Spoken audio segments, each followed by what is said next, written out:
అందరికీ నమస్తే. Welcome back to our channel. Last వీడియోలో మనం మహాభారతంలో సత్యవతి కుమారుడైన చిత్రాంగదుడు ఒక గంధర్వుడితో యుద్ధం చేసి మరణించాడని తెలుసుకున్నాం కదా. తరువాతి భాగం, అతనికి సంతానం లేదు, అందువల్ల అతని తమ్ముడైన విచిత్రవీర్యుడు రాజుడయ్యాడు. విచిత్రవీర్యుడు పిన్న వయసువాడు అవ్వడం వల్ల అతని స్థానంలో భీష్ముడు రాజ్యపాలన చేస్తున్నాడు. విచిత్రవీర్యుడు యుక్త వయస్కుడయ్యాక అతడికి వివాహం చేయడానికి తగిన యువతిని అన్వేషించేందుకు భీష్ముడు బయలుదేరాడు.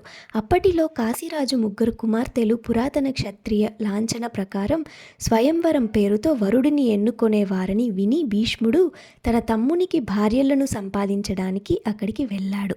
కోసల, వంగ, పుండ్ర, కళింగ మొదలైన దేశ రాజులు, రాజకుమారులు, ఇతర దేశ ప్రాధానులు స్వయంవర సభకు వచ్చారు. వారంతా వారికి తగిన క్షత్రియ అలంకరణతో దుస్తులతోనూ సభలో ఉన్నారు. కాశీరాజు కుమార్తెలు ఎంతో అందమైన వారు, గొప్ప విద్యావంతులు, దేశ విదేశాల్లో ఖ్యాతి గడించిన వారు కావడంతో రాజకుమారుల మధ్య పోటీ కోలాహలంగా ఉంది. క్షత్రియులో భీష్ముడు అత్యుత్తముడు, శ్రేష్ఠుడు అనే పేరు పొందాడు. మొదట్లో రాజులంతా భీష్ముని రాకకు కారణం స్వయంవరోత్సవాన్ని చూడటానికే అనుకున్నారు.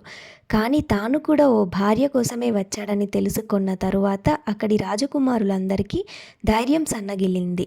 వారందరికీ కోపం వచ్చింది. వాస్తవంగా భీష్ముడు తన తమ్ముడి కోసం వధువును అన్వేషించేందుకు వచ్చాడని రాజకుమారులకు తెలియదు. దీంతో భీష్ముడిపై అసూయను పెంచుకున్నారు. ఆయన పట్ల వారు నిందాపూర్వకంగా కూడా మాట్లాడుకున్నారు. భరతాన్వయాన జన్మించిన ఈ జ్ఞాని ఉత్తమ క్షత్రియుడు. తాను ముసలివాడని ఎరుగడు కాబోలు. తన బ్రహ్మచారి దీక్షను కూడా మర్చిపోయాడు కాబోలు. ఈ ముసలివాడికి ఈ స్వయంవరంతో సంబంధమేమిటి? చీచి! వరులను ఎన్నుకోవడానికి సభలోకి వచ్చిన కాశీరాజు కుమార్తెలు ముగ్గురు భీష్ముడి వైపు కన్నెత్తి కూడా చూడలేదు. మరోవైపునకు మొహం పెట్టారు. భీష్ముడికి తీవ్ర ఆగ్రహం వచ్చింది. స్వయంవరానికి వచ్చిన రాజకుమారులను తనతో పోరాడి వీరత్వం చూపాలని అరుస్తూ వారందరినీ వరుసబెట్టి ఓడించాడు. ఆ ముగ్గురు యువతలను తన రథము పైన హస్తినాపురం తీసుకువెళ్తున్నాడు.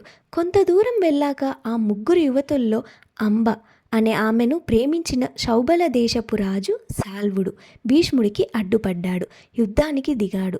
అంబ కూడా శాల్వుడిని ప్రేమించింది. యుద్ధంలో భీష్ముడి చేతిలో శాల్వుడు ఓడిపోయాడు. భీష్ముడు గురి తప్పని వీలుకాడు. రథంలో ఉన్న అంబ భీష్ముడిని వేడుకోగా శాల్వుడిని చంపకుండా వదిలేశాడు. భీష్ముడు హస్తినాపురం చేరాడు. విచిత్రవీర్యునికి వివాహ ప్రయత్నంలో ఉన్నాడు. వివాహానికి ప్రముఖులందరూ వచ్చారు. అంబ భీష్ముడిని అపహాస్యం చేస్తూ, ఓ గంగపుత్ర, శాస్త్రాలు చదివావు, ధర్మాలన్నీ నీకు తెలుసు. నేను మానసికంగా సౌభాలరాజు శాల్వుడిని పతిగా ఇదివరకే వరించాను. నీవు నన్ను ఇక్కడికి బలవంతంగా తీసుకొని వచ్చావు. ఈ అంశాలను తెలుసుకొని శాస్త్ర ధర్మాలను అనుసరించి ఏమి చేయాలో అదే చేయి అన్నది. ఆమె మాటలు తీవ్రత ఆలోచించిన భీష్ముడు ఆమెను ఉచిత సాయంతో శాల్వుడి వద్దకు పంపాడు. మిగతా ఇద్దరు యువతులు అంబిక, అంబాలికతో విచిత్రవీర్యునికి వివాహం సానుకూలంగా జరిగింది.